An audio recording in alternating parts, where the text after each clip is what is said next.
On today's Patriot Nation podcast, we are joined by R.J. Ochoa. This man is from Blogging the Boys. He's from the SB Nation NFL podcast, and just an all-around good guy. It's going to be a heck of a conversation with him. We also have 5-Minute Fantasy with Dale DeMont from Eat Sleep Fantasy. It's going to be a heck of a show, so buckle up and cue the music. RJ, thanks for coming through, man. We appreciate it. And we're excited about Cowboys week, and I'm excited to have you on the show. Pat, it's great to be with you guys. I actually went to the last Cowboys game at Foxborough. It was my first time in the Boston area, and I loved it. I really did. And so I'm bummed, at the state of the Patriots right now. So this is a weird Cowboys-Patriots game for me, but I'm certainly excited for it and excited to see how you guys are lying to yourselves as to how New England could have a shot in this game. So I feel like that's where we're at. We're at that bartering stage of depression. Yeah, I mean it's weird with them. Like they seem to play up to their competition. I mean, right? It's kind of a small sample size so far, but the Bucs game, right? Everybody had expected them to get blown out. We were kind of all in the same boat where we figured that this would be, they'd make it close and tight. But this week it's the same thing, right? A superior opponent. They have obviously a ton of weapons on both sides of the ball. I think the biggest thing I'm looking forward to, and I guess you could speak to it a little bit more, is right. You look at if the Patriots try to get in a shootout, right? Like they've been beating teams by kicking field goals this year. Like you're not going to beat Dallas by doing that.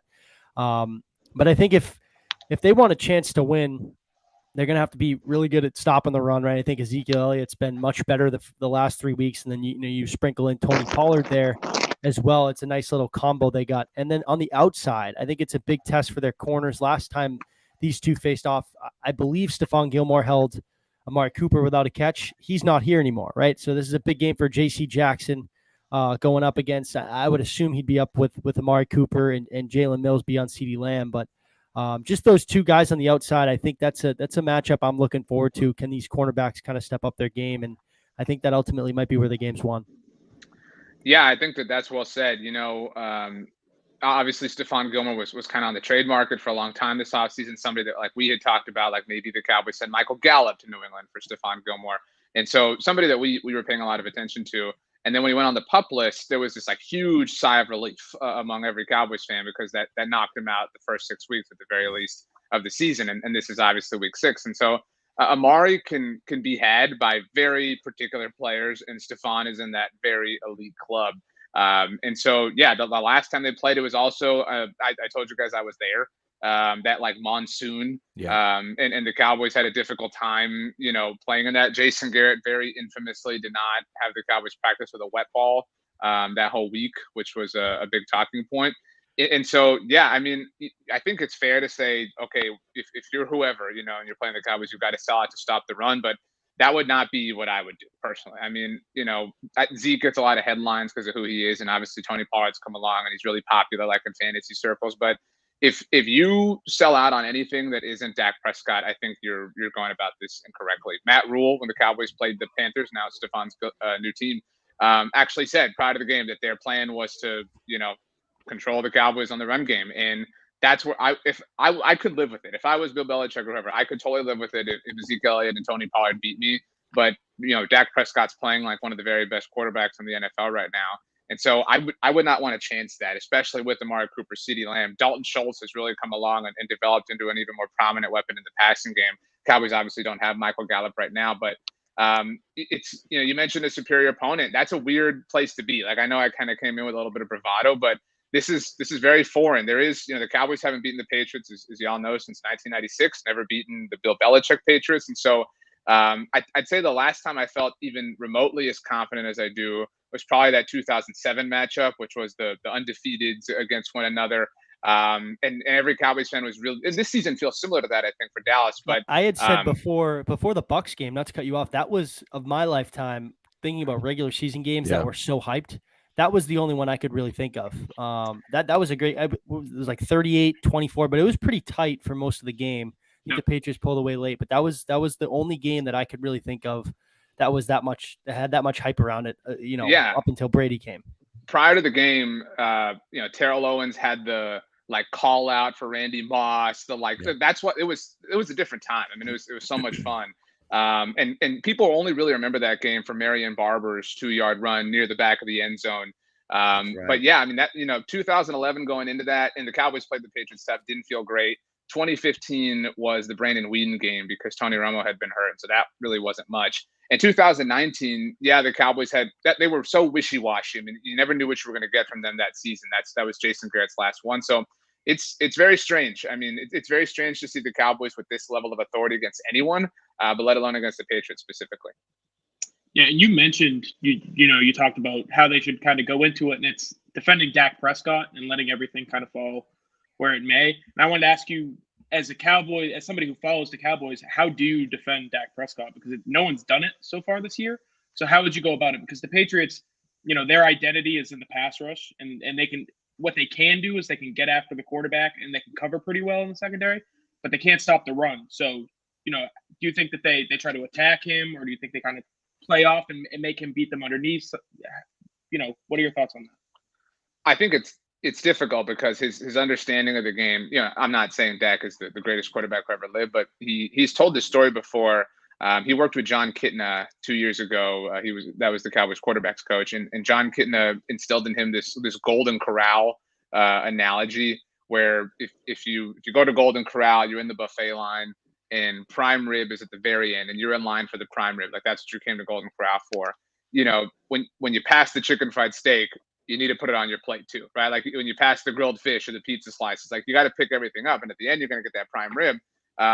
But don't pass up what's in front of you just in the name of some hypothetical down the road.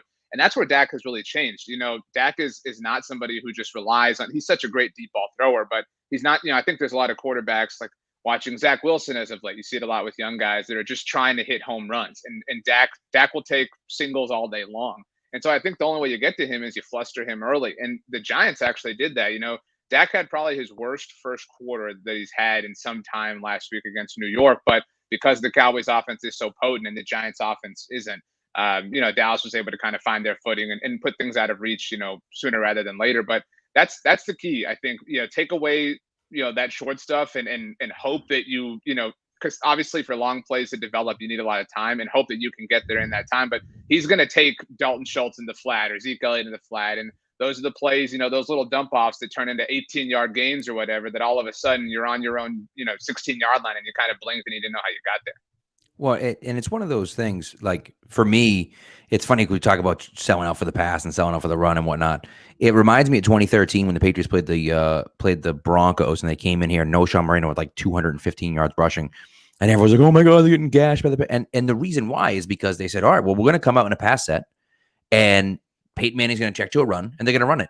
And go ahead and run it as much as you want, because you're not going to beat us running the football, right? And so the Patriots aren't set up the way the Brady Patriots were back then, of course, right? They don't have the weapons they did. They have a rookie quarterback. But if I'm the Patriots defensively, just like you said, I'm not giving anything to Dak, because Dak is the guy that's going to beat you. And yeah, sure, Zeke Elliott can put up numbers and his name is great and whatever. But ultimately, the only chance the Patriots have of winning this game is by stopping Dak from killing you in the air, because you have those weapons, Amari and CeeDee Lamb and Dalton Schultz, and even the running backs in the passing game. Like, that's where you're going to lose the games in the passing game. You're not losing the game to the Cowboys in the running game. Yeah, and I think I'm not a fan of like any offensive mentality that's like like Jason Garrett's mentality to a T is like, well, we've got to have 8-minute possessions and 14 play drives that we got to shorten the game. Like, that's not sustainable, because you're demanding perfection, and that's it's impossible for any NFL team. But as weird as that sounds, I think that's the only way to beat the Cowboys. But to have the Cowboys shorten the game themselves. The Cowboys have had a lot of possessions, and a lot of that has been that they've been able to generate turnovers, which is really foreign to this team as well.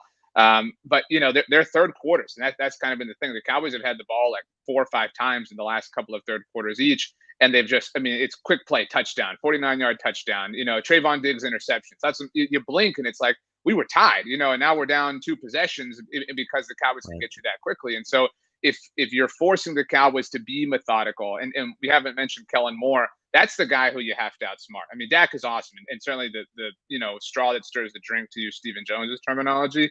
But Kellen Moore has really been in his bag, and he has struggled as a play caller in the red zone. And that's the Cowboys have had the Cowboys are like Steph Curry. They're hitting threes from all downtown, scoring from beyond 20. But they do kind of shrink up when they get close. And I think that's where they can be had is those possessions turning into field goals. That's kind of what Tampa did against them in the opener.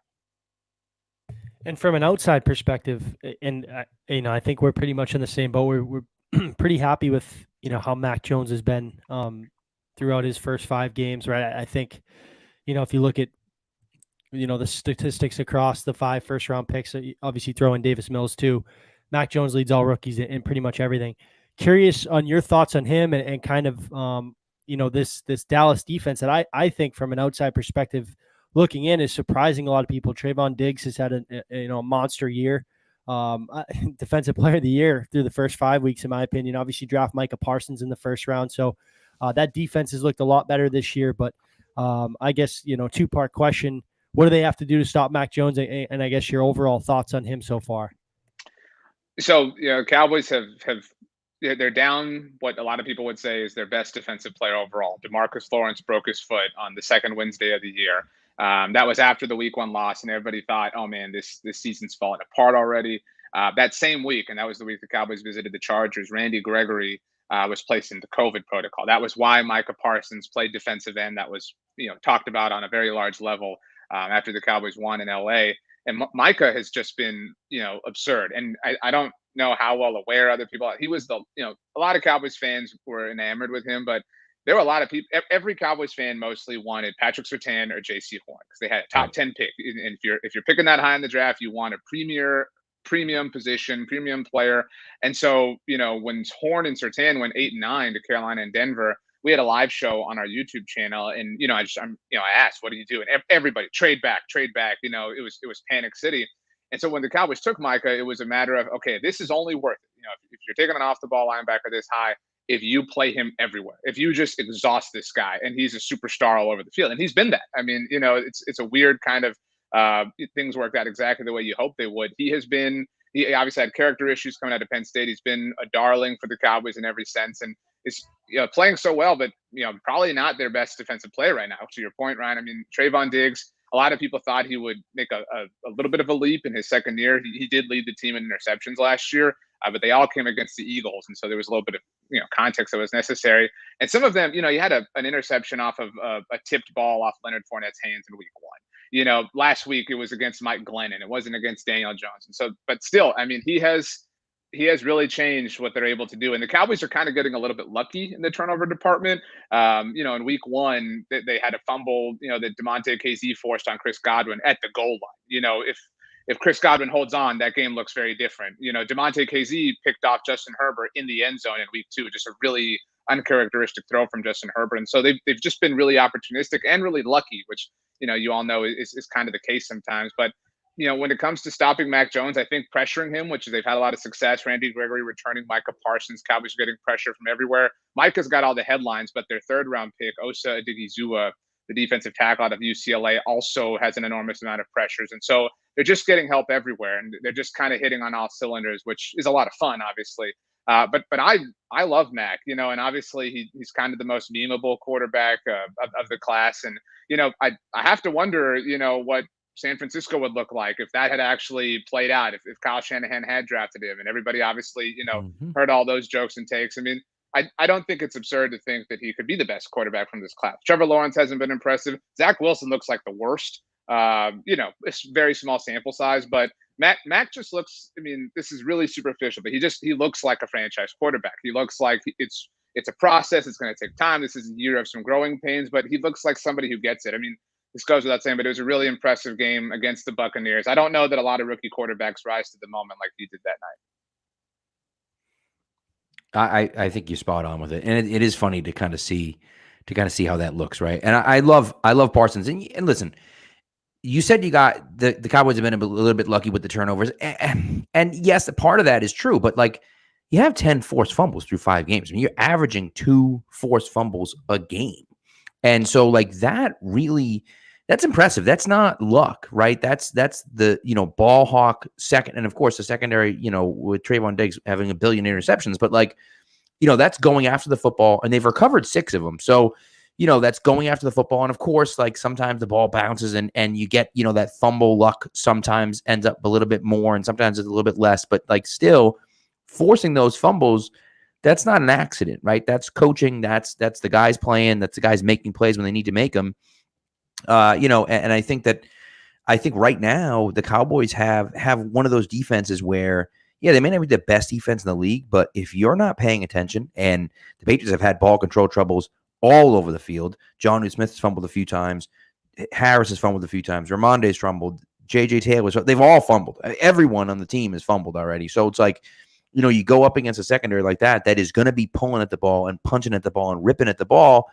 And, if you're careless with it, even for a second against this team, that could really turn into something. And again, like you said, you're at the goal line, you're in the red zone, and all of a sudden points turn into nothing because you turn the ball over right there at the goal line. So no surprise to the Patriots. That's happened to them twice. Damon Harris fumbled inside the red zone twice so far, once like literally at the goal line on Sunday. And so, of course, that's a struggle that the Patriots have had. But, now you're kind of rolling up against a team that is doing well in that area. It's a little scary for the Patriots. It's very strange. I mean, for a long time, Cowboys fans have kind of lamented, if this defense was just average, this team would be really good. Really good Cowboys teams recently. 2018, that was the year they traded for Amari Cooper. They lost to the Rams in the divisional round. Jared Goff had a game-icing first down that he picked up on the ground. Those are the kinds of things that keep you up at night. 2016, they allowed a 3rd and 20 conversion from Aaron Rodgers to Jared Cook to set up the game-winning field goal. A lot of people remember that game. 2014, the Des Cottet game, Aaron Rodgers had a calf injury. Cowboys didn't get a single sack on him one time, with a really bad defense. And so it's very strange to have not just an average defense, but, kind of a top 10-ish defense. It's certainly from a turnover standpoint. And that's the thing, like you run into those teams and it's surreal that the Cowboys are one of them right now. But where if you don't, it's one thing to turn points into negative points, but to turn points into nothing, because that offense is going to score, and you cannot squander those opportunities against this team. And that's why the first halves of their last 2 games, the Panthers led at halftime. They were up 14-13 on the Cowboys, and so it was a little bit of a touch and go game. But then they just exploded in the third quarter, and it can happen very quickly against this team because of the offense.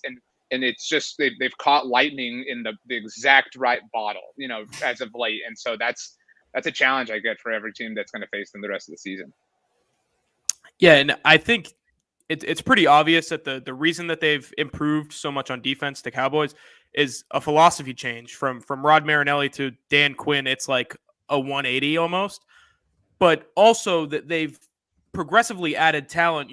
We looked back to the 2019 game between these two teams. They're returning one defensive starter because, DeMarcus Lawrence will be out. Jordan Lewis, who I don't even think he starts anymore. So they've pretty much, made over this defense in 2 years and then added the philosophy change. And I think that's what's gone into it. But who do you think have been the most important players to kind of get things going, under Dan Quinn? Jordan Lewis is their starting nickel corner, to be fair, but he is just kind of somebody who's hung on. He's not anybody that's like flashy. Nobody has like a jersey. I mean, his most famous play as an athlete came in college. He had a great interception against Ohio State. It was like this one-handed play. But Micah Parsons obviously goes without saying. Randy Gregory, I mentioned. This week I wrote something at Blog on the Boys, and it was the five of the things that we got wrong about the Cowboys. That we're pleasantly surprised by now. And one of them, I wasn't not a believer in Randy Gregory, but he had played such little football as of late. He did play 10 games last year, but I mean, I think anybody who's followed him knows he's been suspended, not suspended, played a couple of games, etc. I mean, he's missed 2 full seasons. He was their second-round draft pick in 2015, and it's been a long time. And so I just, the Cowboys were counting on him very obviously. They didn't really add to edge rusher, and they had a lot of holes to fill obviously on the defensive side of the ball. They spent their first 6 draft picks on defense this year, first time in franchise history they ever did that. And so they kind of had to. They were forced to rely on him. He has been incredible. I mean, he has been, and the Cowboys have always kind of had this person opposite of DeMarcus Lawrence really shine. Robert Quinn a couple of years ago. That was that 2019 season. Aldon Smith last year, who they pulled out of the woodwork and had a really nice year. Obviously, things kind of dissipated towards the end. But DeMarcus Lawrence isn't even there, and Randy Gregory is really showing up. I think beyond that, I mentioned Osa Odighizuwa, and that's where the Cowboys have gotten – I wouldn't say lucky, but their starting player at that position, Neville Gallimore, their 3rd-round pick last year, he was injured in the preseason against Arizona, and so he was placed on injured reserve. And so out of necessity, Osa Odighizuwa got to start. It just kind of became this thing that they might not have otherwise known was this right away, if not for that injury. And, every year, the Cowboys refuse to address the safety position. It's just kind of a running, trope at this point. It's always these 1-year journeyman type guys. And this year, the Cowboys signed Keanu Neal, but converted him to linebacker. And he's missed a couple of games with, being on the COVID list. But at safety, they signed DeMonte KZ, who, it was a follower of Dan Quinn, didn't know how that was going to work out. And J-Ron Curse, who was this journeyman coming from the Lions. And that's one of those you get, and everybody's like, who's this guy? What's his PFF grade? You know what I mean? Like, you're trying to feel good about it. And he has been incredible. He has really, and again, started out of necessity. The Cowboys starting strong safety, Donovan Wilson, has had a groin injury, but J-Ron has really, the Cowboys just have more adults in the room. It's kind of what it feels like. They have more experienced players, more veterans that have been there, that understand situations, that understand Dan Quinn. And Dan Quinn's kind of that, as a whole, he's this adult. The Cowboys, everybody was a little bit fascinated by Chris Richard, certainly in that 2019 season, who also came from that Seattle tree. And, Richard was a young guy who would scream and yell. He would wear cleats at practice. And so every Cowboys fan thought that this dude was like the best defensive coordinator in the world. But, the Cowboys secondary would play off of receivers and give a lot of cushion and get beat. And Dan Quinn's just kind of come in and, everybody hears it. Some guys make better coordinators than they do head coaches. And Dan Quinn is really elevated things. But I would say to that, not to take away from Quinn, but, the Cowboys have 12 turnovers to their first 5 games this year. They had 12 turnovers to their final 4 games last year. So Mike McCarthy talks so much about how important turning the ball over is, and that goes without saying. And he's obviously an offensive head coach, but I think the philosophy as a whole is something that Mike McCarthy has spent some time focusing on. And so I do think he deserves his fair share of credit in that space. I like that.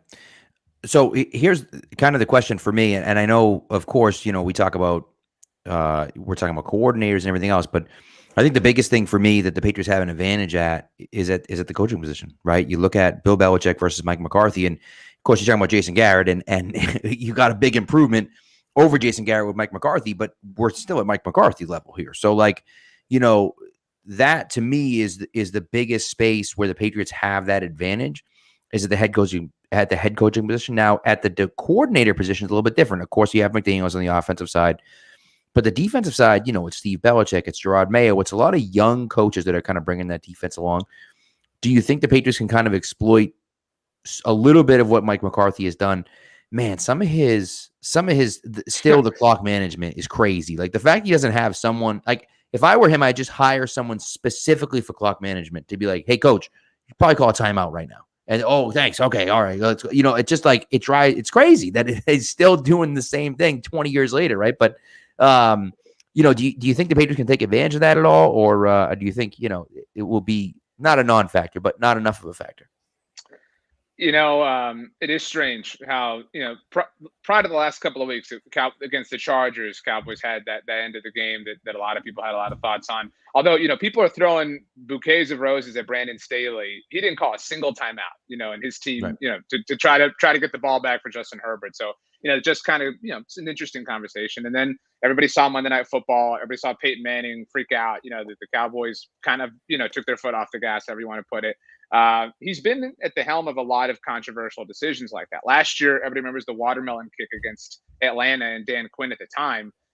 Mike McCarthy, the Cowboys were down by 15 points, and he went for 2 on the first touchdown. And a lot of old football heads, no, you don't do that. You always wait, and so like everybody had takes on like when you go for 2 and analytics and data and all this stuff. So he's kind of a guy that like lives in the center of the controversial storm. I would say, I will say, I don't mean to interrupt you. I will say that's the right decision. If you're down 15, that's right, because now whether it's 1 score or 2 scores. You got to make the 2 at some point anyways. So if you miss it, now you're down 9, it's 2 scores. If you make it, you're down 7, you're down 1 score. Anyone that, then you're only down 1 score. Well, you got to make the 2 at some point, right? So you might as well figure it out now, Pat, you talked about the coaching advantage. We've seen the exact opposite from Bill Belichick, where he's right, become the most conservative coach in the league, and it's mind-numbing to Patriots fans because for the longest time he was ahead of everybody else. Intentionally giving other teams safeties so right, he can put his defense on the field, stuff like that. And now he's just, we'll kick a 58-yard field goal in a monsoon, stuff like that. So We've seen the opposite. We've seen It's a good a point. complete 180. Not Right. to mention the play calling in the red zone with the, we could go on for an hour about that, RJ. So we'll hold you. No, but you're all right, and you're right, Pat. That's the correct decision, as it was to go for it on 4th and 2 in 2009. I don't care what anybody says. That was the correct decision. But you mentioned aggressiveness, and that is Mike McCarthy. And again, he's a really memeable coach as well. I think a lot of people believe that McCarthy doesn't do anything, that he's just there, whatever. So they're trying to confirm their priors, but. He did spend a year studying things, and I'm not saying he's like woke to analytics or anything, but he clearly, has some level of knowledge that people are unwilling to afford to him. And so the aggression comes from him, but the design comes from Kellen Moore. The first Ezekiel Elliott touchdown last week was this incredible call from Kellen Moore, where Dak Prescott faked a pitch to Zeke and just, the defender kind of bit on the pitch and then, kind of caught himself to get back to Dak, which left Zeke open in the flat. Dak hit him for a walk-in touchdown. Zeke celebrated and high-stepped. I think a lot of people saw that. And so that combination on offense, because ultimately the Cowboys offense is their bread and butter. Their most talented players are on offense. Their most high level of risk is on offense, which makes them dangerous. And Kellen Moore is arguably their most creative coach. I think Dan Quinn's their most experienced and tenured. But Kellen Moore he's a millennial, whatever you want to put into that. I mean, obviously he comes, from a world of college football. He's a really popular name right now. And so like that blend, along with the aggressiveness that Dak Prescott has with a level of calculation, because we talked about the golden corral thing, like he knows when is the right and the wrong time to be aggressive and to take a chance and to take an opportunity.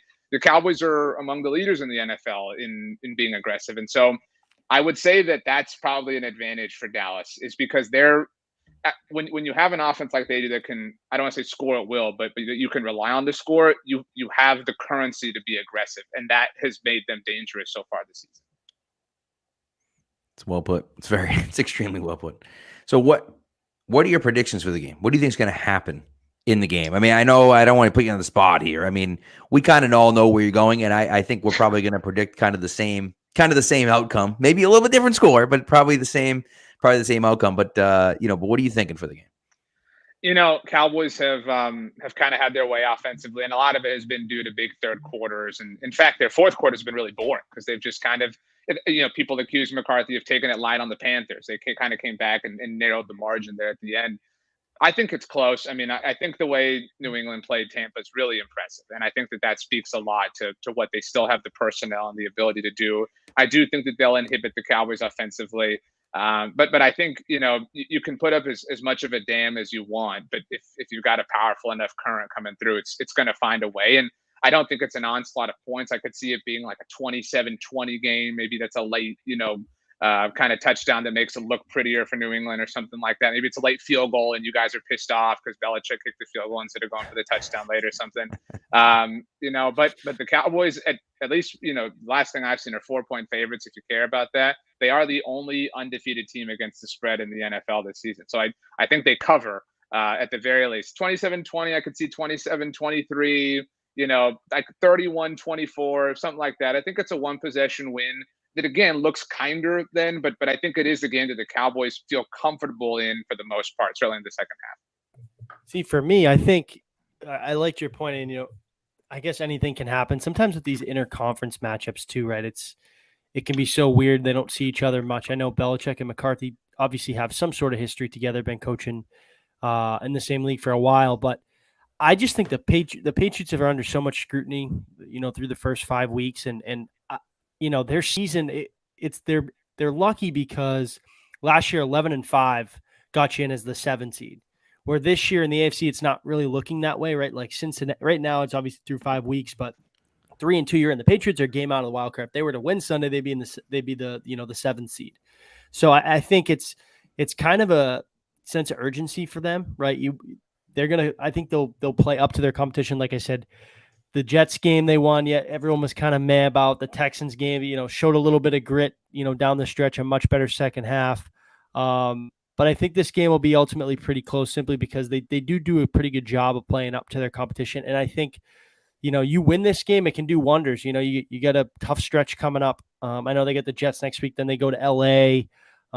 Tennessee's in there too. So, they'll have a tough stretch of games that they can get a win here. I think a lot of people will be viewing this season a lot differently. So big opportunity for the Patriots here.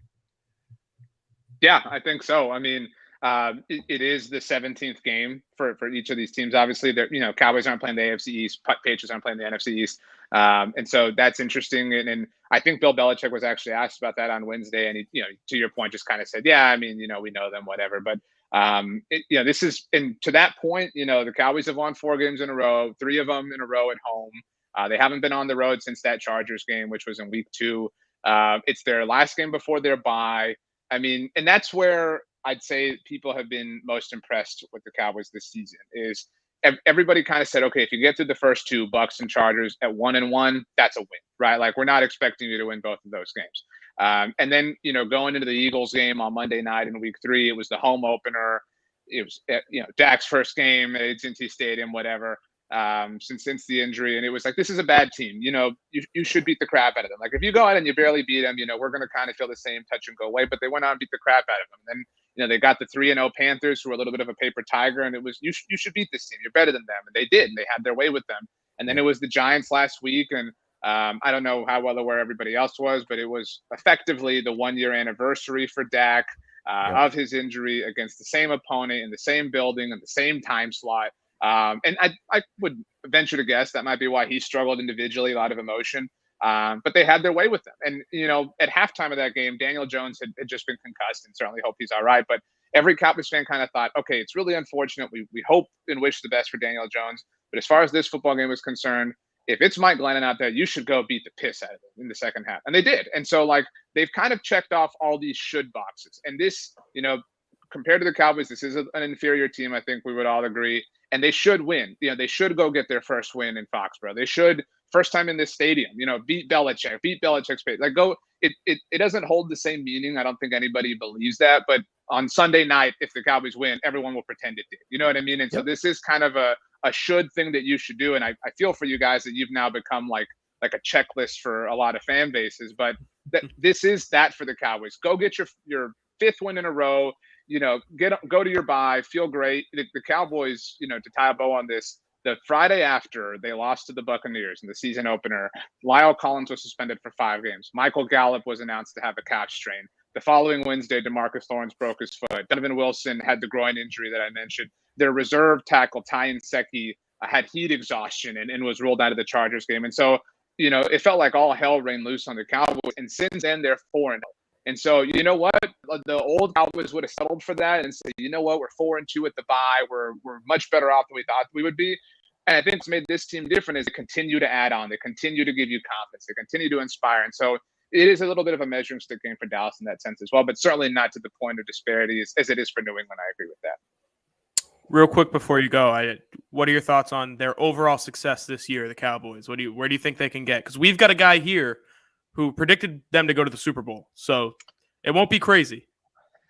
It's difficult to not let your mind run there, right? And I think, like Ryan, you were kind of talking about the state of the AFC. Like, I'm not a believer in the Bengals. Like, Joe Burrow is great, Jamar Chase is great, whatever. But things will normalize at a certain point. But when you look at the NFC, I'm still not a believer in the Packers. Like, the fact that, they went down to the wire with the Bengals. And yeah, there's those fluky kicks, but and I do believe that when adversity hits that team, man, it's coming hard for them. Some serious finger pointing will start. The Rams have started to kind of lose some of the luster that we saw in the first couple of weeks. The Bucks obviously beat the Cowboys, but played the Patriots tight. Now, granted, there's a lot of emotion in that game too.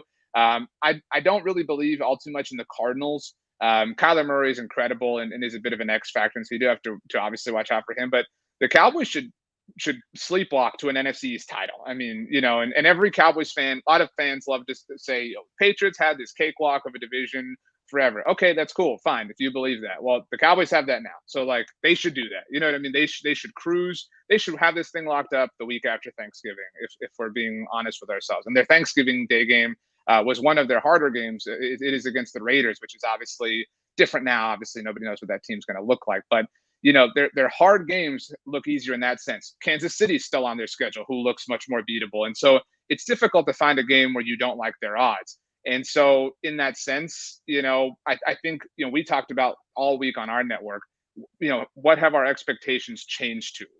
This was kind of a, because it was understandable why they were bad last year. And I think that had a lot of people thinking they were bad. Dak got hurt. Tyron Smith got hurt. Lyle Collins got hurt. Leighton Vander Esch got hurt. Obviously, everybody dealt with COVID. The Cowboys dealt with a personal tragedy with one of their coaches passing away the week of Thanksgiving. And so it was just an awful year in a lot of ways. And so it kind of feels like they're picking up where they didn't leave off of, but where they were supposed to be. And so I certainly think they can challenge, in the playoffs this year. And obviously wonky, weird things happen in the playoffs. But one thing I believe in all of my core is that the NFL is poetry. And we get these poetic moments like Brady and the Patriots a couple weeks ago. And it would be utter poetry for the Cowboys to host the Green Bay Packers in the divisional round like they've done so many times. And for Aaron Rodgers' last game as a Packer to be a loss in the building of the team that he has tormented against the coach that he ran out of town, as the Cowboys finally got to an NFC championship game since before John Elway had any Super Bowl ring of any kind. I don't care. I don't care if you like the Cowboys or not. That would be awesome. Like, you can hate the Cowboys as much as you want. That would be, because I think you probably like Aaron Rodgers even less. That would be pretty awesome. It would be sick. And so it's hard not to believe that that's possible, especially because, not in the hierarchy of who's the best quarterback ever, whose, resume is better, but I would challenge someone to find a quarterback that is operating at a higher level than Dak Prescott. And so you've got that piece. You've got this run game. You've got a defense that is stable and is generating turnovers. You've got an aggressive play caller. You've got a head coach that is humble enough, has been humbled, obviously, to stay out of people's way. That's what Mike McCarthy really is really good at. He stays out of Kellen Moore's way. He stays out of Dan Quinn's way. And a lot of people think that that's laziness. But, some would say that that's management or delegation. And so it's difficult not to think that they could do this and that this could finally be the year. But like I said, we've been lulled into that before and been heartbroken. And so that's why every Cowboys fan still has these checkpoints. Go impress us. Go do it. Go beat the Patriots, as hollow as it might be, because we need these points of affirmation to feel like this is really actually possible. I agree. Very well spoken. RJ, thank you so much for coming on, man. We really appreciate it. Obviously, if anyone that's listening now, subscribe to the SB Nation NFL podcast if you're not already doing that. You do get some snippets, obviously, on the Pat's Pulpit feed if they're ever talking Patriots, anything pertinent Patriots-wise. We do get that on there. But RJ, before we let you go, can you just please, tell everyone where they can read you and see you and hear you and everything else? Sure. bloggingtheboys.com, obviously a central hub for everything I do. Twitter and Instagram at RJ Ochoa, make it nice and simple. I did want to say before I left, you guys do a great job. Burned is my guy. So love everything Pat's Pulpit. I'm not a passionate hockey fan, but when I did go to the Cowboys Patriots game, I went to a Bruins game. Ooh, and cool. it was I'm the hockey guy here. It's electric. Well, you might remember then it was November of 2019 and it was against the Wild, and it was like they were down like 5-2 in the third period and they came back. Torrey Krug won it in overtime. Yep, I remember that game. So I bought a Bruins cap partly to feel like Happy Gilmore, but that's my NHL team. So that's awesome. But I am also a Houston Astros fan, so I apologize for you got to go now. Sorry. No. Hey, listen. Next time you come on, good series. Next time you come on, you got to wear the. Now that you got to wear a hat. You got to wear the Bruins hat. Yeah, so. I definitely will. I'm pumped that the NHL season's back. I actually recently bought, I think it was like NHL 19. I hadn't had an NHL game in forever, and they're just so much fun to play. So so the Bruins are my squad. Nice. Love it. Well, RJ, thank you so much for coming through. We appreciate it. Some really, I think, measured. A lot of time when you think about Cowboys fans, you don't think about like measured, rational people. And so we appreciate the measured, rational talk. Well, with some fandom kind of mixed in there, which is what we all have to do, right? But yes, some real measured thinking man's talking about the Cowboys. We appreciate that. Thanks so much for coming. I appreciate it. The real America's team. Yeah. I didn't get that one in there. All right. Have a great night. All right. Thanks, guys. Really appreciate it. Let me know when it's out and we'll get it out on our end and stuff too. That'd be great. Awesome. Thanks so RJ. Much. Appreciate Thanks, it. Guys. Have a good. All right. That was great. So, all right. So we're going to move into our 5-minute fantasy segment here. We have, friend of the show, one of the guys who always does our fantasy football special, Dale DeMott. He's dealing with some camera issues. It looks like off screen here. So we'll see if he can go on. Dale, what's up, man? How's it going? What's up, man? What's up, guys? Good to be back on. Yeah, thanks for coming through. We appreciate it. Of course, for those of you that aren't watching on YouTube, he is at Eat Sleep FF. And so you got to go check him out there. So Dale, just to explain it to you and to anyone else who hasn't been watching, 5-minute fantasy, you would think it's pretty self-explanatory, but it's 5 minutes and you're going to talk about all things fantasy. We have one question lined up, including I got a question. I'm starting. Oh, look at that. So we got 2 questions lined up. Then we have a few fake 3 questions lined up. Then we have a few fake ESF questions in there if you run the things to talk about. So I'm gonna put 5 minutes on the clock. When the alarm goes off, you're done. Okay. So Spags, I talk a lot. I know you do, but I'm telling you, the alarm goes off. That's it. I'm cutting you off. That's it. You're done. Okay. I got it. Now, so you gotta keep it tight. Keep it tight. So okay. Spags, all right, let's do it. I'll let Spags. We'll do it. Family Feud style. Family Feud, yeah. We'll do a Family Feud style. Where I'll let Spags ask the question, and I'll start the timer when he's finished asking the first question. How about that? That's fair. All right, okay. Spags, go. Yeah. So fantasy, I'm 3-2 in my league. I have the second least points, so I'm lucky, very lucky. 3-2. Made a blockbuster trade this week. I have Devontae Adams, and so he's still on my roster, and Josh Jacobs. I just traded Kyler Murray, Darren Waller, Amari Cooper, and Damon Harris for Patrick Mahomes, Travis Kelce, and James Robinson. I have Devontae Adams, Antonio Brown, Michael Pittman, Jacoby Myers on my bench for flex opportunities. Also Dalton Schultz too. Did I win that trade? Yeah,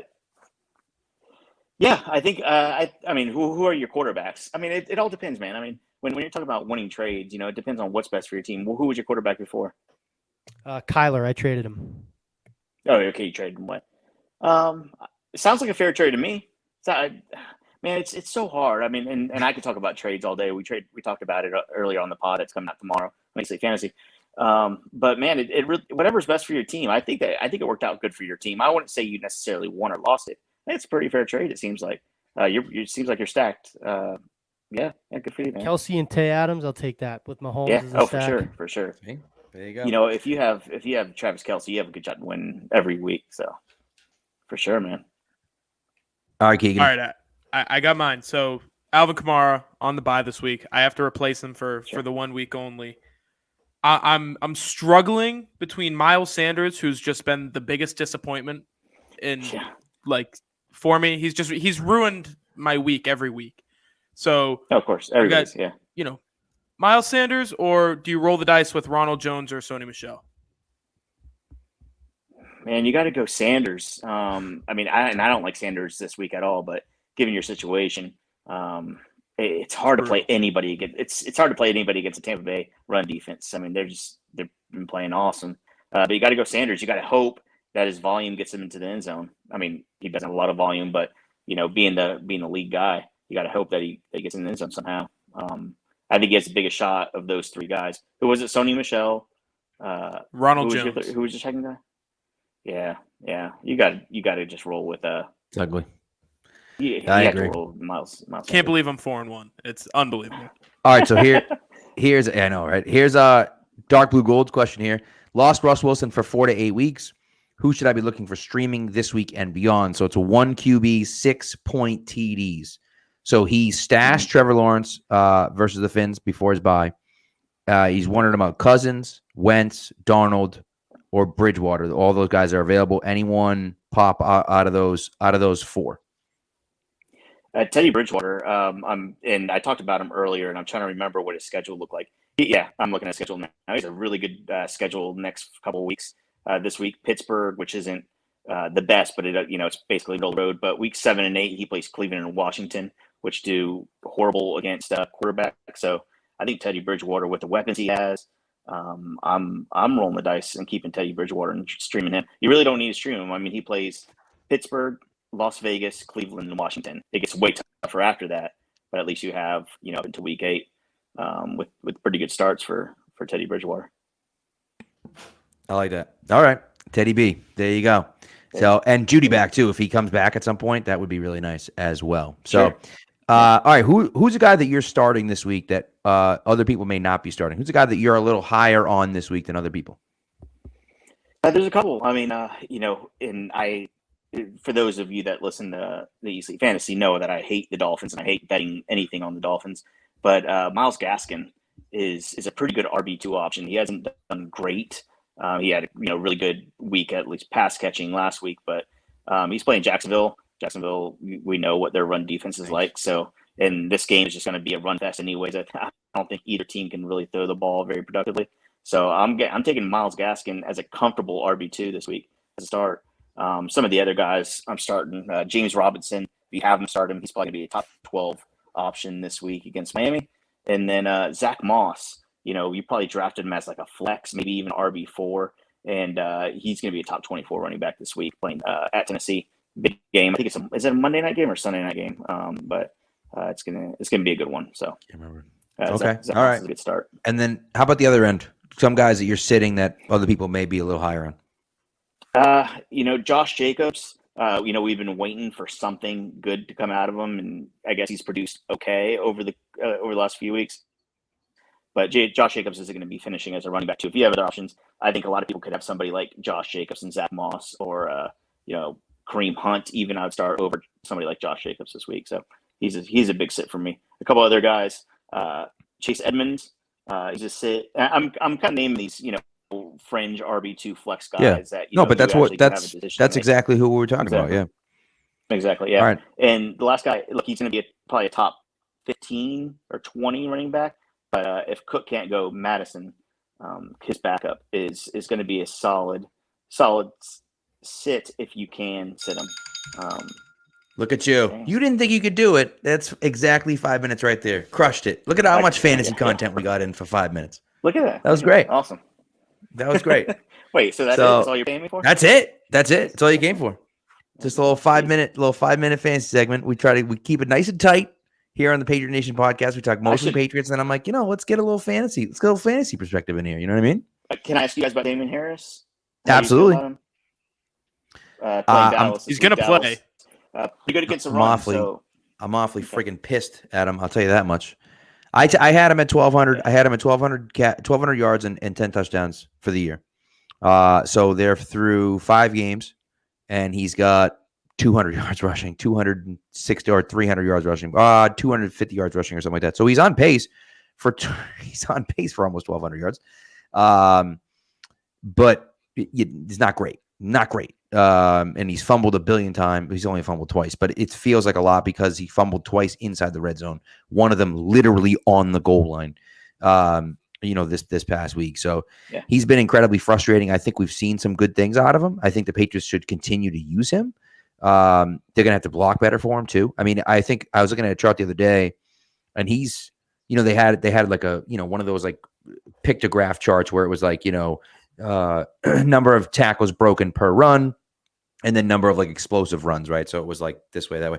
He was pretty far over to the right? He got like he averages like just over 0.3 broken tackles per carry, which is pretty good, and and probably in the top 10 or so in the 5 or 10 in the league. But the problem is that he's just getting hit behind the line of scrimmage because they're not blocking for him, right? And he doesn't have the explosive plays because he hasn't really broken any of those tackles kind of as he's running downfield. So, it's been frustrating this year. I was expecting more from him, but I'm still going to believe in him. I'm still going to trot him out there, especially since I have him in CEH in a few leagues. So it's like I don't have a choice, Sure. I mean, his schedule has been pretty brutal. I mean, the first 2 games, Miami and Jets, no problem, throw those in. But the Saints, Tampa Bay, Houston, he did well. Then now Dallas this week. He plays the Jets, but then it gets hard. I mean, it's such a roller coaster for him as a running back with these defenses that he's playing. So we hope that he gets rolling. I was just curious what you guys thought. Cool. But that's. I mean, when he does well, it's games that he's supposed to do well, at least, right? Like Miami, the Jets, and Houston, he played well and he was supposed to. So I mean, that's all we can really ask for. Tampa Bay and New Orleans, we knew it was going to be tough. Yeah, but even the Miami game, it's like he rushed for 100 yards, but then he loses a fumble. So it's like kills your team, but also kills your fantasy team because you lose the points for a fumble. And same thing this week, he didn't rush for a ton of yards. He ran for a touchdown, but then he has another touchdown and he fumbles at the goal line. And it's like So those are the things that can happen. But what are you gonna do? Yeah. So, all right. anyways, Cool. Dale, thank you so much for coming through, Dale. Before you Okay. leave, let everyone know where they can read you, see you, hear you, everything else. No? You can't. At eSleepFF, eatsleepfantasy.com is the website. That's it. Do it. That's it. Some of the All right. best fantasy coverage in the game, in my opinion. That's just my opinion, but There So Yeah. All right, Dale. Okay. Thank you so much for coming through. We appreciate Thanks, it. guys. Appreciate it, man. All Thanks, right, guys. we'll Good talk to seeing you. Good seeing you too. Later. See you. All right. That was great. We appreciate Dale coming through. He's one of our kind of our go-to fantasy guy. Appreciate him. So before we let everyone go, we got to tell a little story time here. A little story time. We went down to Houston this weekend. Keegan and I went down to Houston this weekend. Spags had some work stuff come up, so he couldn't make it. But yeah, we had fun. We went to the Pats game. Matter of fact, one of the coolest things about the Pats game for me, and I told this story on Twitter, but I'm walking out of the Pats game after the game, and they had given it was Pink Ribbon Day, so they had given pink ribbons to everyone. And I was wearing a pink ribbon, and I saw some Patriots fans. I said, "Oh, hey, good game, whatever, this and that."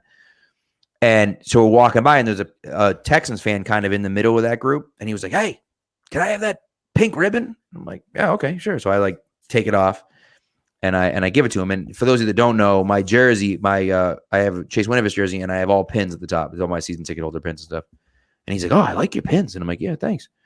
And he's like, "Here, let me give you one." So he took his hat off, and he had 3 Texans pins on his hat, and he took one of his Texans pins off his hat and gave it to me. And so I added a Texans pin to my Patriots jersey. So it's kind of cool. So it's kind of like a little jersey swap there at the end of the Texas game, which was cool. So it was fun. It was fun being there. NRG was pretty cool. It was a pretty cool stadium. We were way up in the nosebleeds, but beautiful view. Like watching from the all 22. It's like watching game film. Yeah. But the real story of the weekend happened on Saturday. We flew down on Saturday. We got to Atlanta. We stopped off in Atlanta, and we're like, "What the hell are we gonna do tonight?" We're like, "I don't know." We realized A&M was playing against Alabama, so we said, "All right, let's book the tickets." So we got tickets to A&M Alabama. We're like, "Oh my god, here we go. We're gonna go." We landed in Houston at 12:15. Every single rental place, every single car rental dealership in the entire city closed at noon on Saturday. Why? No one knows. Nobody knows. So the entire city of Houston is dead to me. I just want to let that be known. Yep. So we tried for hours. For hours, we tried. That's true. I tried for hours to get us there. Unfortunately, to no avail. We did not go. It was one of probably the game of the year so far, and we missed it. We had tickets to it and missed it. And listen, it's on me. I'm just telling you right now, it's on me. As the dad of the podcast, as the podcast dad, I should have said, we're going to the game. We'll figure it out. It's $100 Uber to get there. Who knows how much the Uber would be to get home? It doesn't matter. We'll figure it out, right? It should have been once in a lifetime opportunity. It's my fault. I should have stepped up. As the dad of the podcast, I should have stepped up and said, we're going. It doesn't matter. But I didn't. Lesson learned. But we had a good time. We would have loved it, of course, the Spags have been with us. And next year, let me tell you something. Next year, we're all going next year. Next year's got to be Lambeau. Has to be Green Bay. Lambeau. That's got to be. Oh my God, that's on the bucket list. So I don't know where it is. Dark Blue Gold thinks we should have stolen a car, and it was not a bad idea. Pat, not to get off the rails, but Pat was trying to convince me to take an Uber, $150 Uber to A&M, and then ask a bunch of my high school friends from Texas who go to A&M if we could stay at their place. So Pat was 110% in. I was, yeah. I had resigned myself to the fact that it wasn't going to happen, and I just let the dream die. Pat would not. He would not let the dream die. I did try I wouldn't give up. And then at 6:00 came, and I was like, all right, I guess that's the end of that. Basically, it was halftime, and Pat was like, all right, I guess we can't get there. See the game, so. No, I just real quick. I had a lot of fun. First time that we've me and Pat have spent any time alone. Yep. And it was a lot of fun. Got to go back to Texas, which, if anybody knows me and my experiences in Texas, I lived there for 6 years. Not a big fan, but going down there with Pat, I don't get to many Patriots games. So going down back to Texas, where I never saw a Patriots game, and seeing one was cool. And we had lots of fun. We can't wait for Spags to come with us next year. We're gonna make it a thing. Yeah, I think so. I'm really looking forward to next year already. Got it booked on the calendar. Should be fun, right? Should be fun. So, anyways, that's all. I just figured do a little story time there at the end. So, good call. See, dark blue gold. Spags will pre-book the rental. That's it. That's right. Yep. So, anyways, that's what we got. That's what we got this week. Big game. As Spag said, earlier with RJ, like, it's a big game this week. If the Patriots can pull out this win, I mean, first of all, it'll be a hell of an upset. Vegas only has it at 4, which is crazy to me. But if they can pull out a win here and climb to 3-3, and then you play the Jets, which is a layup. So now you're 4-3. I mean, who knows, right? I mean, obviously a tall task to beat the Cowboys, and they're rolling right now. But, like, if you can somehow pull off the victory here, that would be absolutely unbelievable. I mean, they've got a late bye too. So yep. The more you lose early on, it could spiral quickly. So these games where you feasibly have a chance, I definitely don't expect them to win, but where you feasibly, you can game plan another team and beat them, you've got to. Matt Judon said it last week, right? Like, these losses early on aren't going to help them in the back end. So right. I think I'll give a final score prediction. I don't know if you guys want to, but I'm thinking like 29-23, the Cowboys come out on top. But like Spag said earlier, they play to the level of their competition, no matter who it is. The worst team in the league, the best team in the league. That's what they play to. So I have 29-23. I think it kind of unravels a little bit towards the end. And I think our final score prediction of 11-6 and all of us, our record prediction is looking terrible so far. Not great. Not great.